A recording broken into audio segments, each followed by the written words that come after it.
Our feet give us a lot of support every single day, but we often take them for granted. In our beauty and body segment, my feet are in the spotlight. I tried out a luxurious foot pampering at the Armonia spa. Watch out for my review. In our Good Talk segment, Dr. Damani shares how simple lifestyle changes can help women avoid a very common hormonal disease. And for our Good Food segment, Chef Stephan from the Sheraton Jumeirah Beach Resort will tease our taste buds with a healthy Mediterranean seafood recipe. I'm Gabriela, and welcome to The Good Life.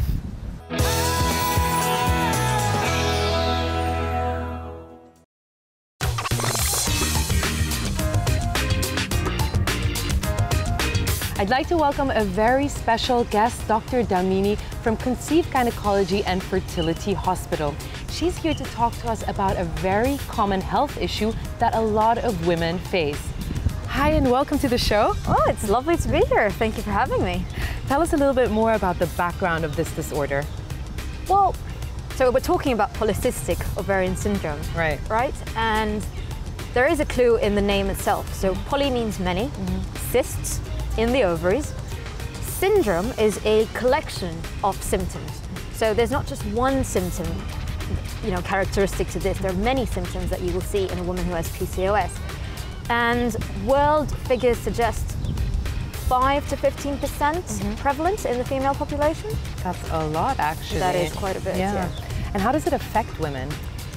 The most characteristic feature of PCOS is menstrual irregularity. Now, this can mean, a woman just having her period just a few days late, and in extreme cases, women having 1 or 2 menstrual cycles in a year. And in rare cases, no menstrual cycles at all. In younger women, we see a lot more cosmetic manifestations of the disease. So we see something called hirsutism, which is just a fancy way of saying excessive body and facial hair.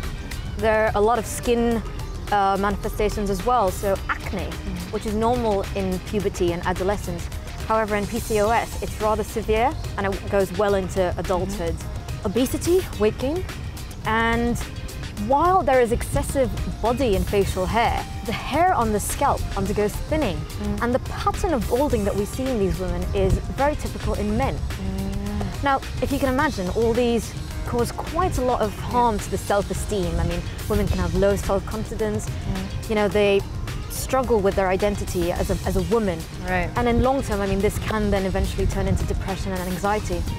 So now, you should actually look out for those symptoms. Well, this is in the younger women. Yes. So in slightly older women, say women of childbearing age, it manifests as infertility. In a later stage in life, PCOS then puts you at high risk of developing diabetes, health diseases like heart disease, high blood pressure, stroke, and something called sleep apnea. And who is most prone to get such a disease? Well, the thing with PCOS, the causes of PCOS are many. It's multifactorial, there's not just one cause. Now, there's a genetic predisposition, so you can have a genetic tendency to have PCOS, and then there are environmental factors as well. When I speak about environmental factors, obesity in particular, I'd like to talk about obesity in particular because that puts a huge strain on the pancreas. There are much higher blood sugar levels, if you're eating more. So obesity would be a cause for PCOS? It is. It can trigger you. And in fact, we're seeing now more and more obese people developing PCOS, even if there was no history. And obesity is kind of a big topic here Common in the UAE. East, right? Oh yeah, we've got indulgent lifestyles and rather sedentary. And does that reflect in the numbers as well, in the statistics definitely of how many does. people have PCOS in the Middle East? Well, like I said, the world figures say there's a 5 to 15% prevalence, but here in the UAE, we see markedly higher numbers now.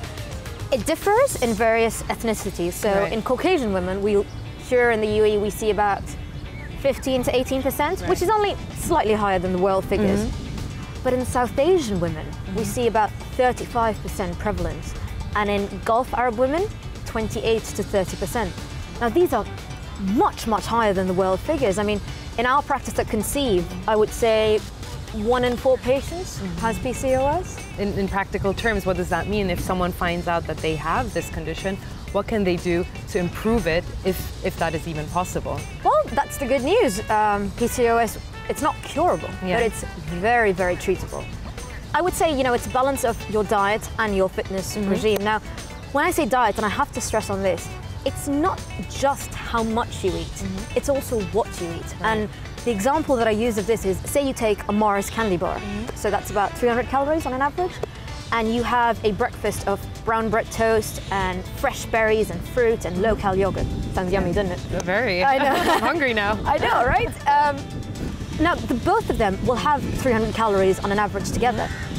But the Mars bar has something called a high glycemic index, and this side has a low glycemic index. Right. Now, what I mean by that is the minute you eat the Mars bar, the insulin levels in your body will skyrocket, and that is bad in PCOS. We don't want that. Right. We want slow, steady release of insulin. Lots of whole wheat bread, cereals, anything slow releasing. Exactly, Yeah. and so for this, I would recommend, you know, ladies, consult a dietitian or a nutritionist. They'll tell you what foods to avoid, what foods are good for your skin, because again, acne is a huge problem, so you don't want to be eating, well, we love chocolate, but not too much of it. Women who have PCOS and diabetes, please, I cannot stress this enough, don't smoke. It puts you at a very high risk of having a stroke. Okay. And then finally we come to actually the fitness regime. Now, you know, we have gorgeous weather here for, say, the winter months, but unfortunately when it's hot and humid, nobody wants to go out. So where we could walk and cycle to work, we don't. So what I tell my patients is, don't take the elevator. Go up the stairs. Yeah, it's the little things like that make a difference. I mean, I even say make it fun, you know, time yourself, and then every day make a little competition out of it. Try to beat your timing every day. Yeah. You know, here we find that people take cars for the shortest distances, and I say, well, you know, especially in the winter months, I mean, that's unacceptable. Yeah. It's gorgeous weather here. Go out, enjoy it. It will do wonders for your body and mind. I mean, I say this a lot to my patients as well. What exercise can do for your body, no medication can. So thank you so much, Doctor, for being on our show. Not at all. It was my pleasure. Thank you for having me. It was really interesting, and I hope it will make a lot of the women out there watching our show more aware of the symptoms and also about leading a healthy lifestyle to maybe avoid this disorder as well. I hope so too, Gabriela. Thank you.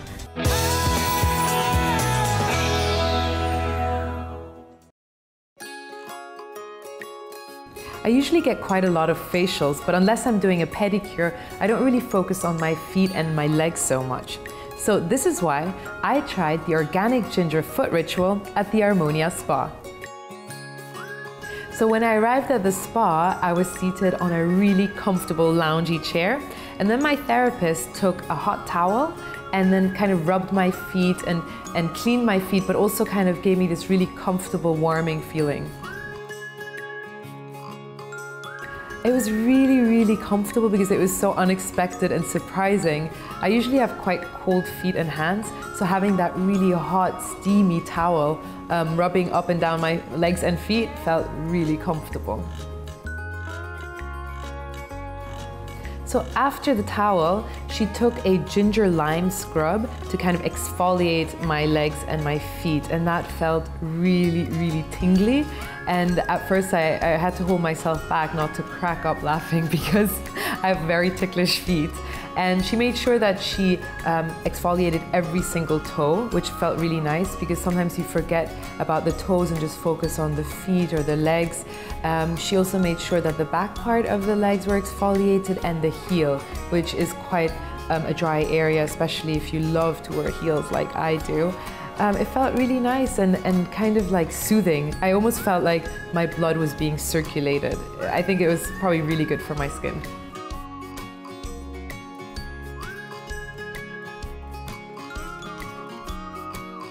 The third step was the green clay mask, which is made out of seaweed actually. So she said that it was very detoxifying, it was really good for your skin, and a lot of guests here actually use it when they've been sunburnt to kind of cool down your skin, and that's the first thing I noticed. So the scrub kind of heated up my skin because of all the rubbing and kind of friction.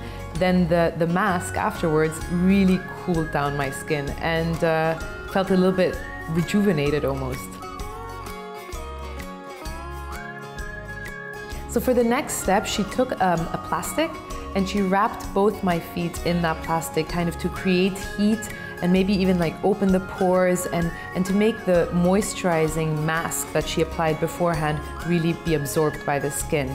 And while that was doing its thing and working, she then gave me a head massage, which felt so amazing. I closed my eyes and I dozed off for a little while because it was really, really nice. I love head massages.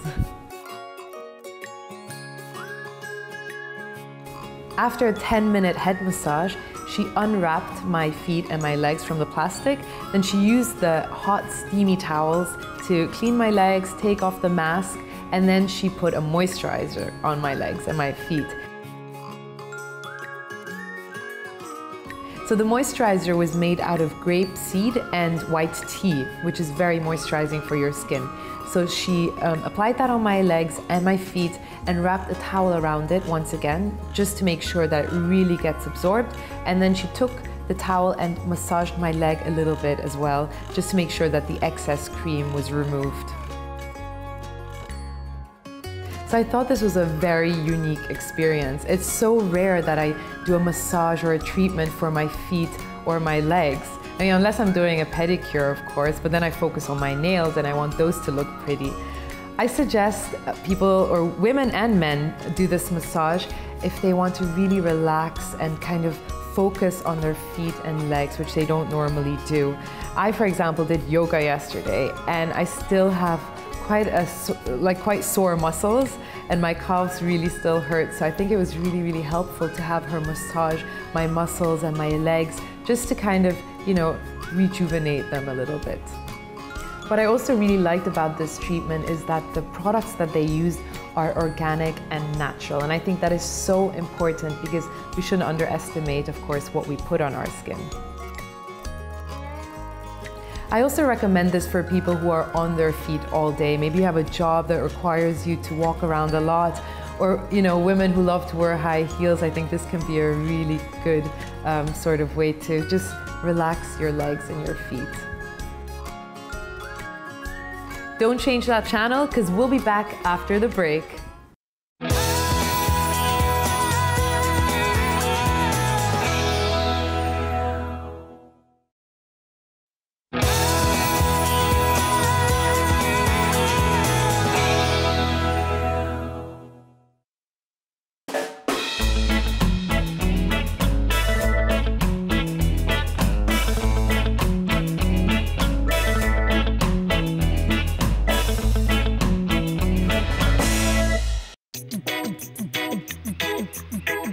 I'm here with Chef Stephan at Ciao at the Sheraton Jumeirah Beach Resort.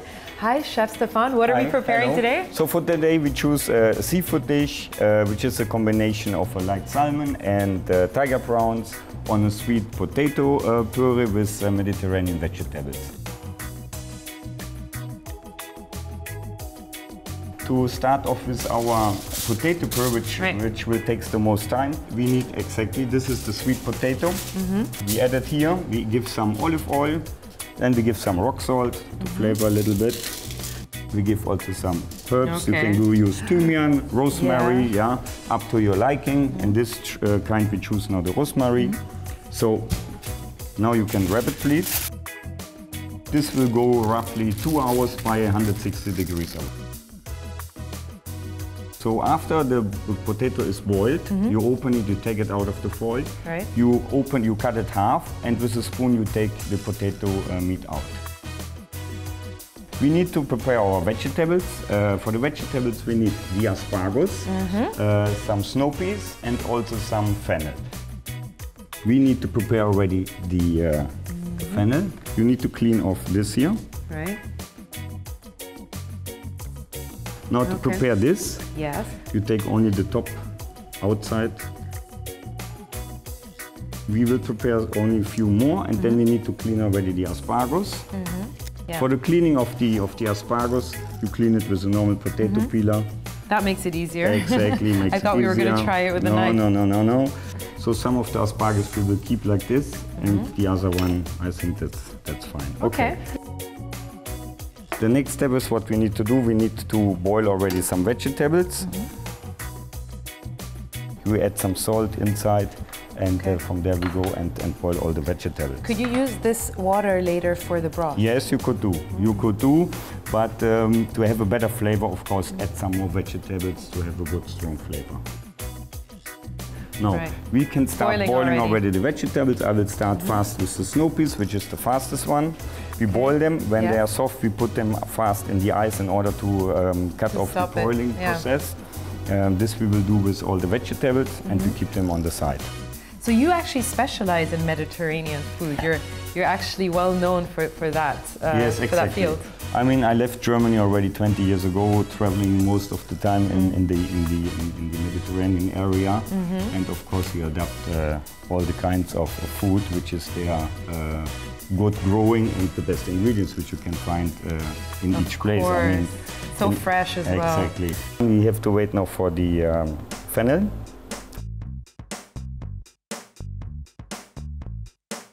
So we'll heat some olive oil and some garlic. So we have the garlic, we give some rosemary also inside to flavor, the oil a little bit. In order to start with our puree, we are taking some vegetable stock.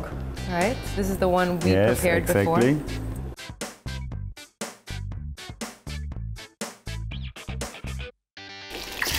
Oh wow. Be careful, so now they open fast. Yeah. Goes really, really fast. Is that a technique to remove the skin afterwards?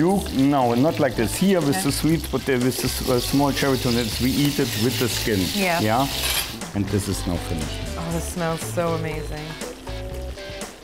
Later on, before we finish the puree, this oil we will use also to flavor then the puree. For the shrimps, how to prepare shrimps, I will show you. You take the shell out. Okay. Now we need to clean the innard.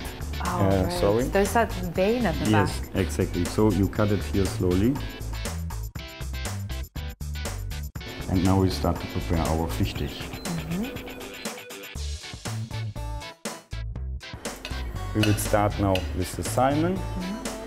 Salmon is especially healthy fish. Yes, because of all exactly, because of the omega fat which is inside, which is very nice and good for the body to absorb and take all the good out of it. Exactly. Yeah. How long do we cook this for? I mean, this is fast. This will take around about 3 minutes and then it's done. So who inspired you to get into cooking? Was it your mother? No, was yes, my parents actually. We had a family business also in a restaurant, and there, when I was young, I was always with them. So yeah, were you helping out in the kitchen as sous chef? Yes, they grabbed the first ideas exactly, and of course it's something which you like already when you're young, or you escape it. But in my case, I liked it lately. If you saw me, I did not give salt for the shrimps, which we will do later on because it's such sensitive, and we will do this later on. So only on the salmon then? Exactly. So we turn this now from both sides, and then we will give it into the oven for around 2 minutes. You can scoop it a little inside, a little more. Yeah. You need it, you heat it up like we're doing now. Yeah, it looks a lot smoother already. You're putting some oil in it as well? Yes. Okay. Now you can go. For the vegetables, I use a little bit oil only. Some of the vegetable stock. So for our vegetables, we'll take some asparagus. Give a little bit sugar. Yeah. A little bit only. A little salt. Salt. And some nutmeg. Some kappa berries, which we're using also to our plate. You can warm these as well. Yes, exactly. We heat them first up. With a couple inside here. Okay. You see the vegetable stock is almost reduced. Yeah, it is. So it's going very well. Tomatoes, which is already ready, only to heat them up again fast. The fish is already done. Perfect. Amazing. You see. And it's a technique which it's more healthier and also not so rough, I would say, for the product, because they just all over and it's done like this. It looks really good. Okay. Now, should we plate? Yes, we will plate now.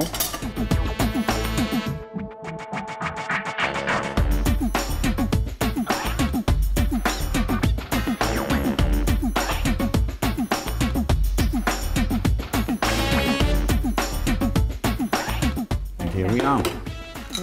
That's our dish.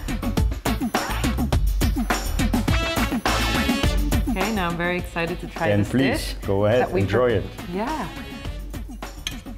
It's tough to choose what to try because there's so many. Yeah, you have time. So I'm going to try some sweet potato mash. mash. You can go through. Shrimp, and maybe a little bit of the veggies.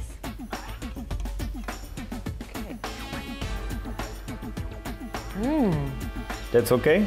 Delicious. You like it? Very good. This is how it looks like, and I like it should be.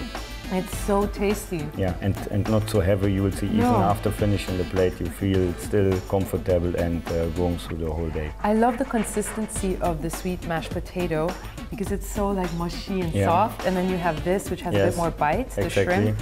And yeah, no, the grilled vegetables are. I just feel like all the flavors come together so well. Yeah, right. But the cooking style was really soft and not too aggressive for all the ingredients. So I'm so proud. Because we cooked this together, right? Exactly, of course. So I'll have to try it alone by myself to see if it works. And then you invite us and we give a comment on this. Okay, I'd love that. Thank you so much, Chef Stephan, for showing us how to prepare this dish.